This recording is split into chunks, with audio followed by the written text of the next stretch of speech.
原神在 5.4 这个版本呢上线了偶遇系统，这个让厨力玩家和休闲玩家感到比较的兴奋。那么抛开这些XP 方面的体验，更让我感兴趣的是这个系统上线的意义以及它未来的可能性。因为在这个时间节点上，你很难不联想到 AI 技术和游戏的结合，自以为这无疑是未来的一种趋势。那么这期就让我们来聊聊这个新活动游艺旅文诗绘之章的体验感受和展望。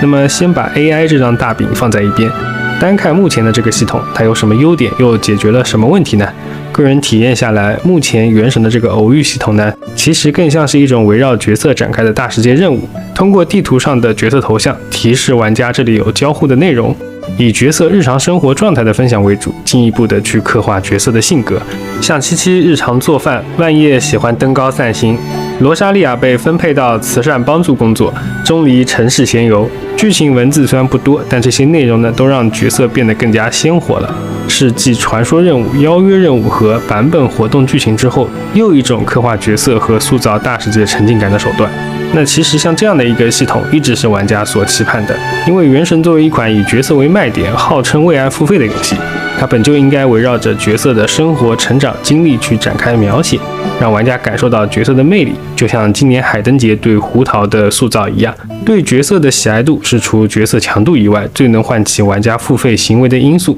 那么为什么这样一个对游戏体验有好处的系统，到 5.4 这么后期才开始上线测试呢？我个人的理解一方面是早期的时候，更重要的任务是推进度，开发的优先级呢是七国的设计和主线相关的剧情；另一方面就是开发成本和难度，加入自机角色，让他们有配套的剧情、语音还有动作，对于硬件性能是有一定的要求的。同时对于角色的剧情触发逻辑也有一定的要求，老玩家肯定都记得，早期原神剧情一个角色占用的问题都让人很头大，所以在技术力上肯定是存在一些挑战的，而且想要持续的更新也存在运营的成本嘛。那么现在开始做这个系统，从侧面说明原神现在的开发进度应该是到了有余力去开发一些额外玩法的阶段了。而在前瞻中说到，未来会根据玩家的反馈继续调整规划，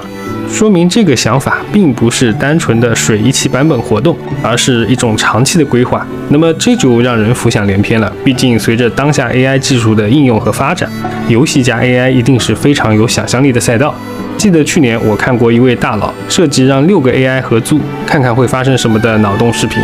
最后每个 AI 呢都构建了自己的关系网。那么我们假设利用 AI 来驱动原神中的角色，让每个角色都拥有自己的生活日常和译文趣事，逐渐构建出一套符合他们自己性格特征的对话库。当玩家与这些角色交流的时候呢，他们就能从库中提取自己的日常经历与玩家分享。这样一种 AI 技术的应用，是不是就让角色显得更生动活泼，更有在提瓦特生活的真实感了呢？我并不期待通过 AI 一下子能让角色变得有记忆、有成长性，能和玩家实时的对话，就好像一个真人一样。但是通过 AI 技术生成一个能调用库中资源、能与玩家对话的机器人，这种设计其实现在已经有应用的实力了。如果再加上实时配音和一些基础演出的效果，仅达到这种程度，它提供的乐趣就已经十分可观了。当然我们都知道 AI 技术在游戏中大规模的应用，还有包括但不限于技术、商业伦理、法律等问题需要解决。现在的偶遇系统在未来到底会不会迭代出 AI 升级款，咱也不知道，就纯属脑洞了。但是咱知道的是，大厂们都在发力，老米呢也有发力的理由，不是？所以还是可以期待一下的。好的，那么这期呢就到这里，我是提瓦特地理，我们下期再见。